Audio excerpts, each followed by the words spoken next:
हरियाणा कांग्रेस, जहां नेता एक दूसरे को नमस्ते भी कहना पसंद नहीं करते, एक दूसरे को मात देने के लिए मौके का इंतजार करते रहते हैं, उस कांग्रेस के लिए एकजुटता की बातें कहना कि कुछ वैसा ही है जैसे तेल और पानी को आपस में मिलाना। नए प्रभारी संजय दत्त का पहला आधिकारिक दौरा चल रहा है। पहले ही दिन जनरल बॉडी की मीटिंग हुई और इस मीटिंग में एक बार फिर से नेताओं की आपसी खींचतान साफ तौर पर देखने को मिली। बड़े नेता इशारों में एक दूसरे पर जमकर निशाना साधते हुए नजर आए, चाहे भूपेंद्र सिंह हुड्डा हो, कुमारी शैलजा हो, रणदीप सुरजेवाला हो या फिर दीपेंद्र हुड्डा। सबने एक दूसरे पर निशाना साधने में कोई कोर कसर नहीं छोड़ी। जिसके बाद सियासी गलियारों में चर्चाओं का बाजार गर्म है, तो वहीं नेता अब आपसी खींचतान को मजाक में हुई बात बता रहे हैं। क्या है पूरा मामला, इस रिपोर्ट में आपको बताएंगे। नमस्कार, आपके साथ मैं प्रतिमा दत्ता। हरियाणा कांग्रेस के नए प्रभारी संजय दत्त की अध्यक्षता में पहले दिन एकजुटता का संदेश देने की नाकाम कोशिश की गई, क्योंकि सभी नेता पहुंचे तो थे, एक मंच पर तो नजर आए, लेकिन दिल फिर भी कांग्रेस के नेताओं के नहीं मिल पाए। ये साफ दिखाई दिया, जो तल्खियां नेताओं के बीच हैं वो फिर से जग जाहिर हुई। नेताओं में आपसी कड़वाहट किस हद तक बढ़ जाती है या शायद अभी भी है, वो कुमारी शैलजा बताती हुई नजर आई। सुनिए। एक दूसरे नेता को नमस्ते नहीं कर पाता, इतने ज्यादा जोड़ दिए जाते हैं या मैं तो कहूंगी तोड़ दिए जाते हैं। नुकसान पार्टी को किससे होता है? आपस की प्रॉब्लम नहीं है। मीडिया वाले भी पूछ रहे थे अभी बाहर कि गुटबाजी में, गुटबाजी क्या होती है? ग्रुप होते हैं और होता है ये पार्टी का और किसी भी संगठन का और राजनीति का एक हिस्सा होता है, लेकिन वो गुट कड़वाहट में जब बदल जाए तो नुकसान तब होता है। इतना ही नहीं, रणदीप सुरजेवाला ने खुलकर कांग्रेस की नाकामियों का बखान किया और दावा किया कि कांग्रेस हरियाणा के गठन के बाद से अब तक सिर्फ 3 बार ही पूर्ण बहुमत हासिल कर पाई है। सुरजेवाला ने इस मौके पर दीपेंद्र हुड्डा के विधायक सांसद बढ़ने, वोट परसेंटेज बढ़ने वाले दावे पर भी कटाक्ष किया और कहा कि वोट परसेंटेज से कोई फर्क नहीं पड़ता है, ये बताओ कि 46 विधायक आए या फिर नहीं आए। और ये कोई पहला मौका नहीं जब रणदीप सिंह सुरजेवाला ने इस तरीके की बात कही हो। कांग्रेस की अलग अलग मंचों से रणदीप सिंह सुरजेवाला, भूपेंद्र सिंह हुड्डा, दीपेंद्र सिंह हुड्डा पर इस तरीके की तीखी टिप्पणियां पहले भी करते हुए नजर आ चुके हैं और ये पूछते हुए भी नजर आए हैं कि बताइए सरकार क्यों नहीं बनी।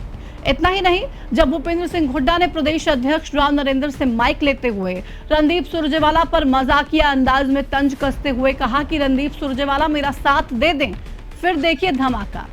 रणदीप सुरजेवाला ने बिना वक्त गवाए नहले पे दहला दे दिया और भूपेंद्र सिंह हुड्डा से सीधे कह दिया कि 20 साल हो गए आपका साथ देते हुए, अब आपकी बारी है मेरा साथ देने की। राष्ट्रीय महासचिव माननीय कांग्रेस बात होती है भाई, रणदीप सुरजेवाला जी ने कहा था कि आपका आशीर्वाद है कुछ भी मिलेगा। मैं रणदीप सुरजेवाला से कह रहा हूँ, तुम मेरा साथ दे तो देखो होगा।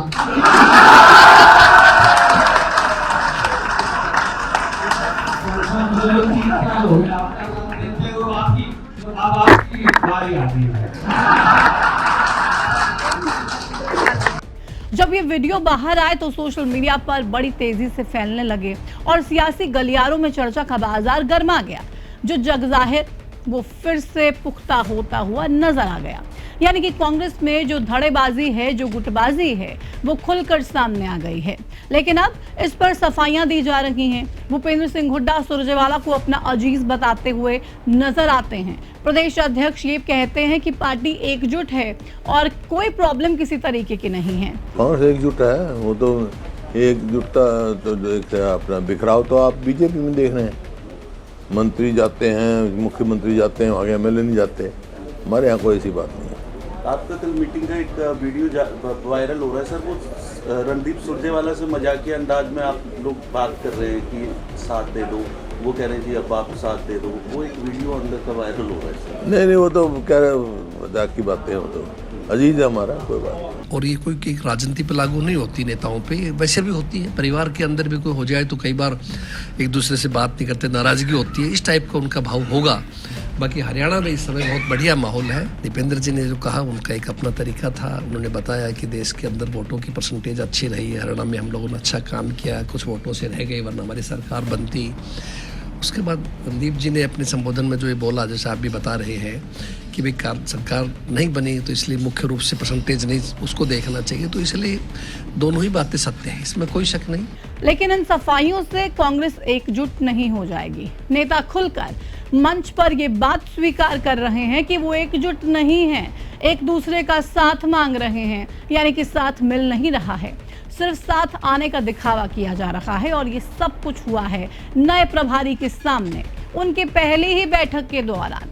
इस प्रकरण के बाद अब प्रभारी महोदय ये समझ ही गए होंगे कि पार्टी नेताओं का हाल कुछ ऐसा हो जाता है जैसे टूटी हुई चुंबक। टूटी चुंबक को जोड़ने की चाहे कितनी भी कोशिश कर ली जाए, उसके टूटे टुकड़े एक दूसरे से दूर भागते हैं। और इतना ही नहीं, अभी तो प्रभारी संजय दत्त तमाम नेताओं से एक एक करके फीडबैक ले रहे हैं, जमीनी स्तर पर नेताओं के समर्थकों में कितनी कड़वाहट है ये भी जान रहे हैं, जो हारे हुए उम्मीदवार थे उनसे भी मिलेंगे। और इसी कड़वाहट को कम या फिर खत्म करने का सबसे बड़ा चैलेंजिंग काम प्रभारी के सामने आ चुका है।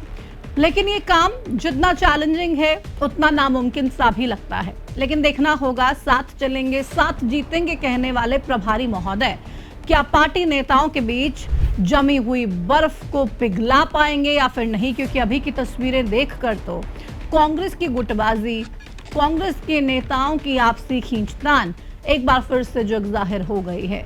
संजय दत्त हार मान लेंगे या फिर कुछ कमाल करके दिखा पाएंगे, क्योंकि तमाम प्रभारी आए, इसी तरीके की बातें कही गई। लेकिन हरियाणा कांग्रेस के नेता इतने ढीठ हैं कि इतनी आसानी से समझने वाले नहीं हैं, मानने वाले नहीं हैं। अब क्या मान जाएंगे, देखना होगा। फिलहाल इस वीडियो में इतना ही, मुझे दीजिए इजाजत, नमस्कार।